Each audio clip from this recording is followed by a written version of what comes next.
Hey, fellow science teachers, welcome back to the lab bench. I'm Alyse, and this is episode 2.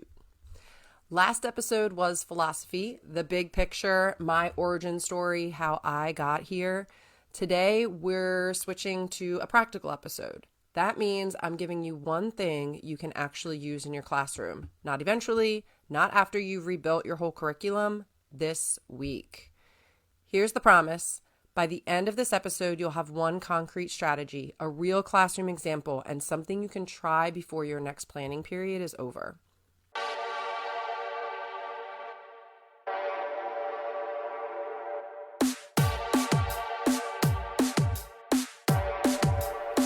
This is the Lab Bench, Science Education Unfiltered. I'm Alyse. Let's get into it. Quick gut check. If the shift to NGSS has felt overwhelming, you're not alone. If you've thought, I don't have time to throw everything away and start over, also not alone. Good news, you don't have to start over. You already have everything you need. You just need to move it around.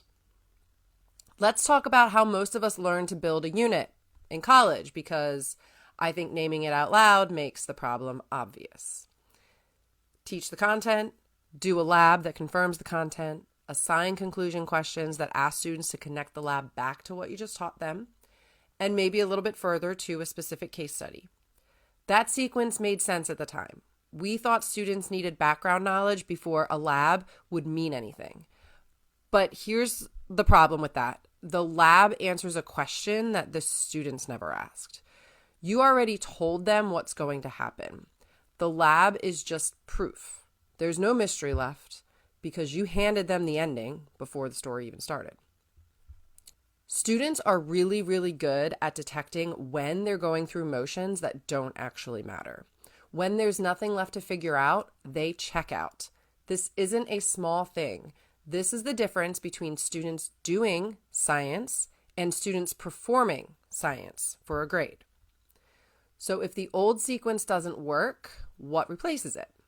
An anchoring phenomenon. And not every real world hook qualifies. A good one needs 4 things. 1, observable. Students need to see it happen in person or in data. Not a definition, something that's actually happening in front of them. 2, genuinely puzzling. If students look at it and think, yeah, that makes sense, it's not puzzling enough. You want the, wait, what? Reaction. 3, explainable using the actual content of your unit. This is not a fun Friday activity you show once and forget about it. The content students learn should be the tool that lets them explain what they saw on day 1. 4, connected to something real, not artificially real, actually real to your students in their world. Keep those 4 in your back pocket. I'm about to tell you why they're important. Here's a phenomena that hits all 4, and it's one I use in my full year biology curriculum, specifically in biochemistry. There is a healthy baby that's born, and then within days, something is seriously wrong with the baby. Your student's job, figure out what's happening. First, they diagnose the baby, and then the question becomes, can we save the baby? Run this phenomena against the 4 criteria. It's observable through case details. It's genuinely puzzling because nobody hands them the diagnosis, only symptoms. It's explainable using enzyme biomolecule content that they haven't learned yet. And it's connected to something real because most of your students can imagine a sick baby a lot more easily than they can imagine caring about enzyme structure and function as a phrase on a slide. Students get invested fast. They love playing the role of a doctor. They want to know what's wrong with this baby.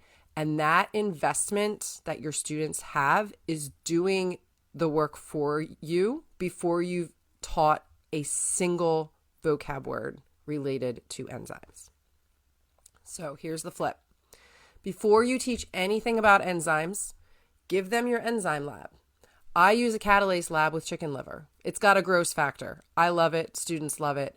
And you're going to vary the conditions of that catalase enzyme. So we use acid, we use bases, we boil it, we heat it up, we put it in ice water, and then we have a control at room temperature. Students are going to measure the bubbles that they see created when they mix the enzyme with hydrogen peroxide, and they record what they see. That's it. We're not doing vocab. We're not explaining why they're seeing what they're seeing. This is the moment that they start asking their own questions. Why did this one make more bubbles? Why did it make more bubbles faster? Why did this one not even work? Why did the boiled one not do anything at all? Before any teaching happens, have students draw or write what they think is going on. No accuracy expected. The point isn't to be right, and this is going to be hard for your students.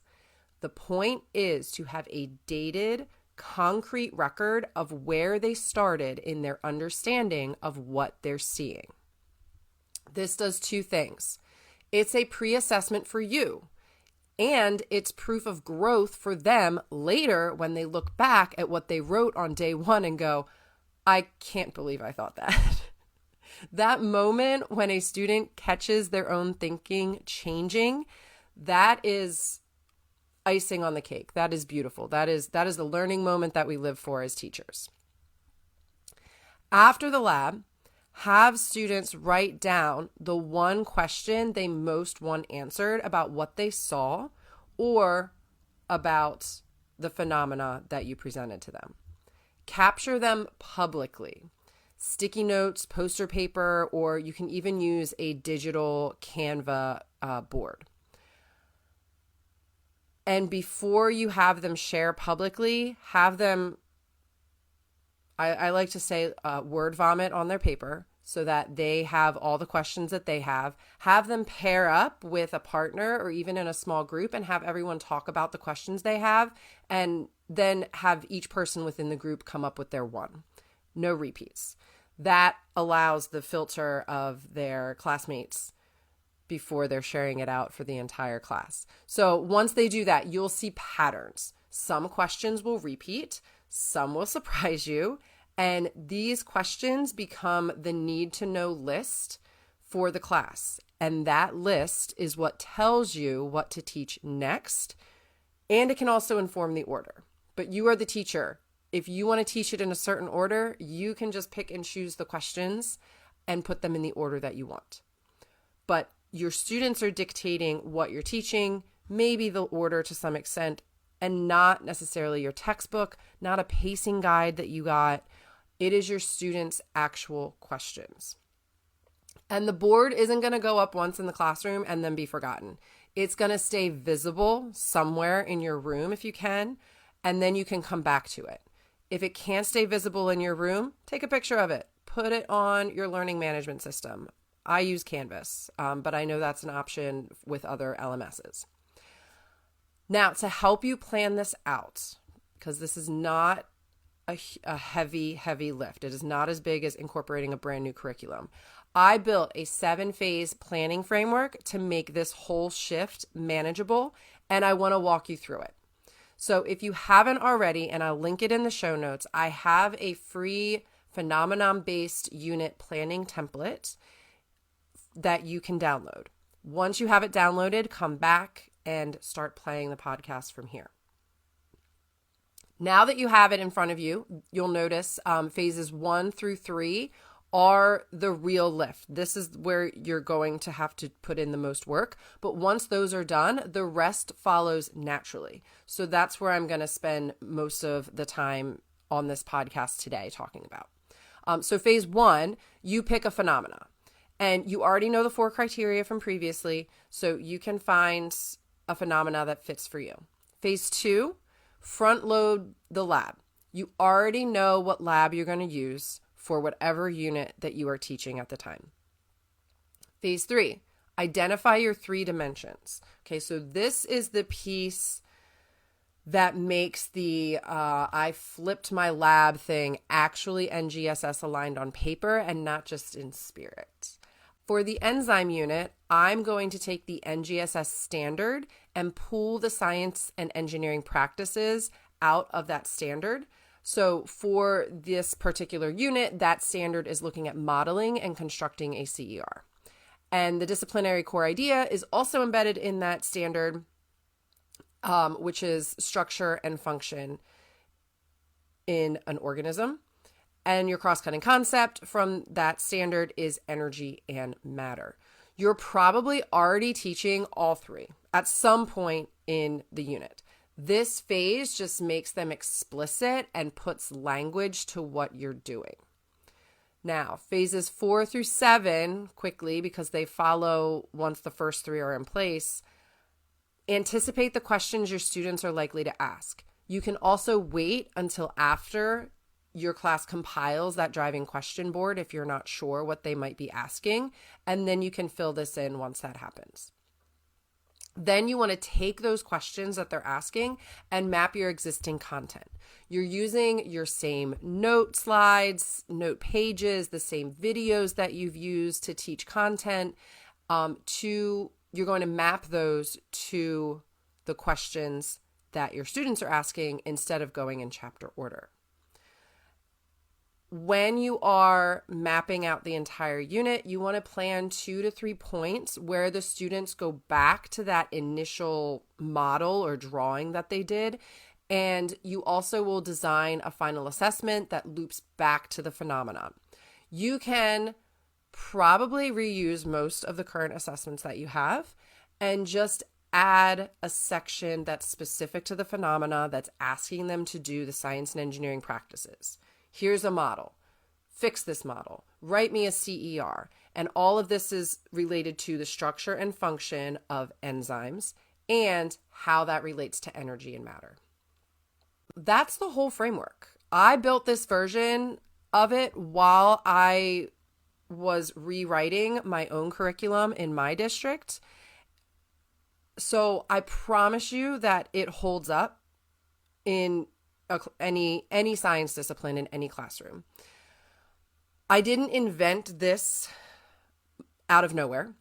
The inquiry cycle underneath this whole structure comes from the NGSS website, and I specifically drew inspiration from Paul Anderson, aka Bozeman Science, his website, The Wonder of Science. He has an amazing poster up there that shows the inquiry cycle and where each of the science and engineering practices falls in that cycle. And that is how this entire unit planning template is set up. So if you've never been to his website, go bookmark it, thewonderofscience.com. I'll also put it in show notes. It has been the biggest source of inspiration and understanding for me with this shift to NGSS teaching and giving students more ownership over asking questions, deciding what they want to learn, what's important to them to learn, and also being a little more hands-off with investigative labs. Instead of getting cookie cutter instructions, they are making their own procedures and their own variables. So it's, again, like I said, genuinely useful resource if you want to go deeper on anything related to NGSS, but specifically this phenomenon-based planning, because there is a page, and I'll link directly to this page in the show notes, that has phenomena aligned to every NGSS standard K through 12. So if you're struggling with a phenomena for a unit that you have, go to this website. It is a massive Google document, and there's multiple phenomena for each of the standards. If you want to use one phenomena for multiple standards, absolutely you can do that. That's what I do. So this is super valuable for deciding on what do you want to anchor your unit around, what real world problem. So here's what I want to leave you with. You're not rebuilding from the ground up. You are rearranging what you already have. You have the same labs. You have the same content that you've used to teach for years. You're just putting it in a different order. That is the shift. Lab first, content, and then assessment. If you want this in writing, there's a post live right now on my website, keystonesciencepa.com, that walks you through this exact framework in more depth with a couple more classroom examples beyond the one I've shared here. Here's your one small doable action. Pick one unit, not the one you're doing right now, maybe one that you're going to do next, or maybe 2 units from now. Fill in phase 1 and phase 2 only on the planning template. That's 10 minutes or less. Try the lab and the phenomenon with real students before you plan the rest. You don't need to know your students' questions in advance. That's phase 4, and it comes after you've actually run the lab. The 7-phase planning template is free. The link is in the show notes, and if you're already on my email list, you've probably gotten it at some point from me. Follow the show wherever you're listening, and I'll see you next time. I'm Alyse. This is the Lab Bench. Let's get to work.